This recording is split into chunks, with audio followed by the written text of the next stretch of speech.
Salam sejahtera dan salam perpaduan. Berita terkini hari ini.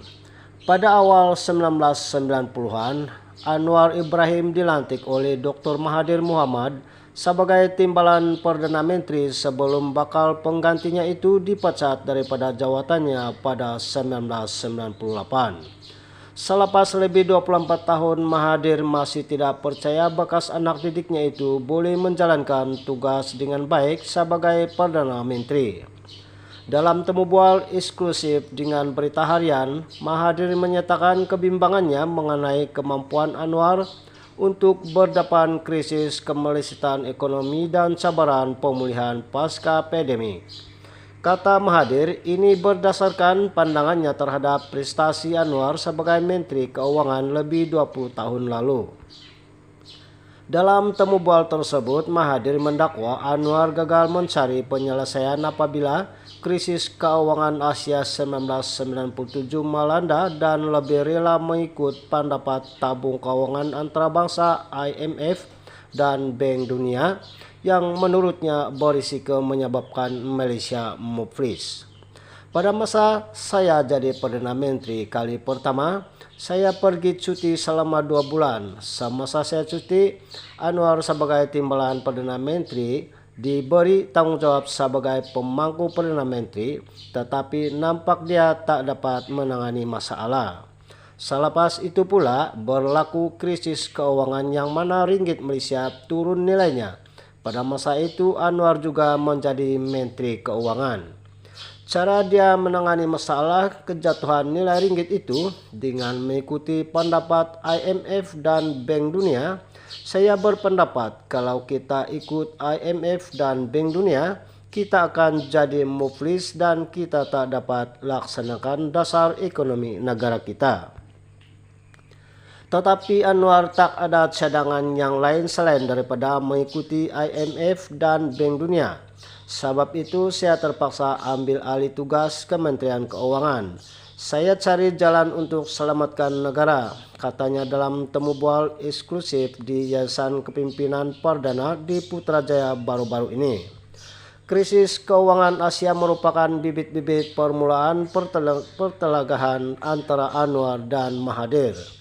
Ia berakhir dengan pemecatan Anwar pada 1998 sebelum dia dipenjarakan pada tahun berikutnya. Kedua-dua tokoh itu memperbaiki hubungan mereka pada 2016 apabila Mahathir berusaha mendapatkan sokongan pembangkang dalam usahanya untuk menjatuhkan Perdana Menteri ketika itu Najib Razak. Apabila Mahathir selaku pengurusi Pakatan Harapan PH menjadi Perdana Menteri sekali lagi pada 2018, persetujuan dicapai bahwa dia akan menyerahkan kuasa kepada Anwar. Namun perkara itu tidak berlaku.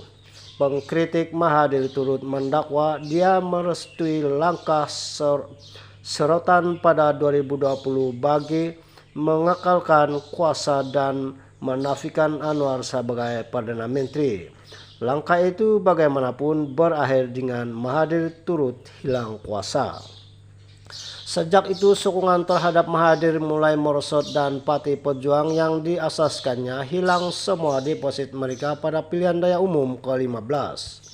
Dalam pada itu, Mahathir berkata kerjasama PH dengan UMNO BN bagi membentuk kerajaan perpaduan menjejaskan kepercayaan rakyat kepada janji dan pendirian parti politik. Dia menyifatkan kerjasama kedua-dua gabungan itu meremehkan janji yang dibuat kepada rakyat oleh parti politik khususnya sepanjang kampanye pilihan raya.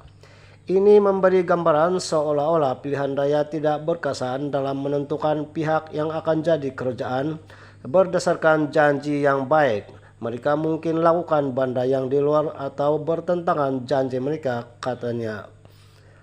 Bekas ahli parlimen Langkawi itu turut menyifatkan kerjasama PH dan UMNO sebagai perkara pelik dan mengetepikan pendirian masing-masing.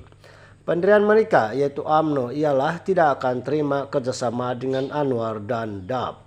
Sekarang ini bukan saja mereka kerjasama, bahkan menyokong musuh mereka sebagai Perdana Menteri dan UMNO bekerja sama dengan DAP, katanya. Semasa langkah Sheraton Mahathir sendiri coba membentuk kerajaan perpaduan dengan mendapatkan sokongan semua ahli parlemen. Pada ketika itu dia mau membentuk kabinet berdasarkan sokongan individu di parlemen karena enggan bekerjasama dengan UMNO sebagai sebuah partai. Ide itu bagaimanapun ditolak oleh UMNO dan PAS yang pada mulanya menyokong Mahathir.